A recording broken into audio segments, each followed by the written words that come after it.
तो आज आईएएक्स को लेकर वो बड़ा डेवलपमेंट हुआ जिसका हम सबको इंतजार था और जिसे हम लगातार ट्रैक भी कर रहे थे।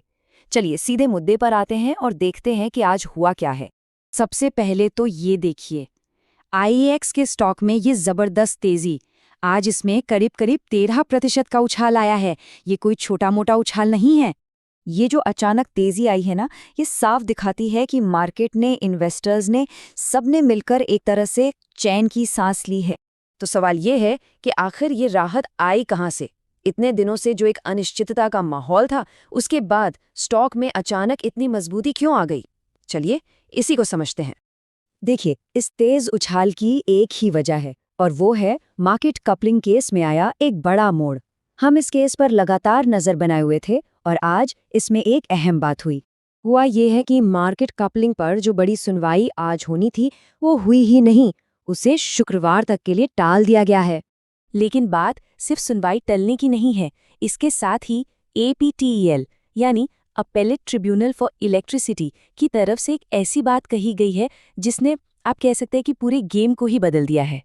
APT बेंच ने कोर्ट में साफ साफ कहा कि हमारे पास नियम बनाने का अधिकार नहीं है।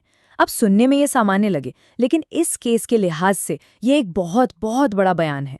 तो ये जो मार्केट कपलिंग का पूरा मसला है ना, जिसके तहत सभी पावर एक्सचेंजों के बिड्स को मिलाकर एक दाम तय करने की बात हो रही थी, यही तो आईएएक्स के बिजनेस मॉडल के लिए सबसे बड़ा खतरा था।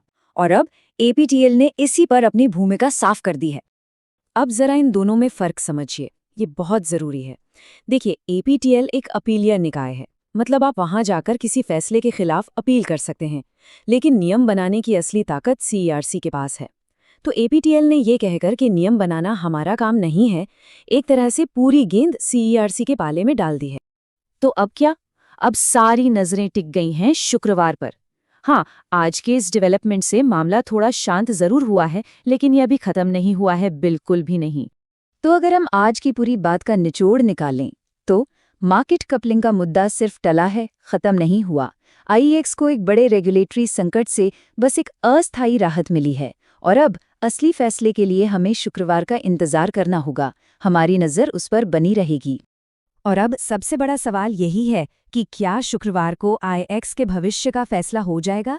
क्या इस बड़े मामले पर कोई अंतिम नतीजा सामने आएगा? इंतजार करना होगा।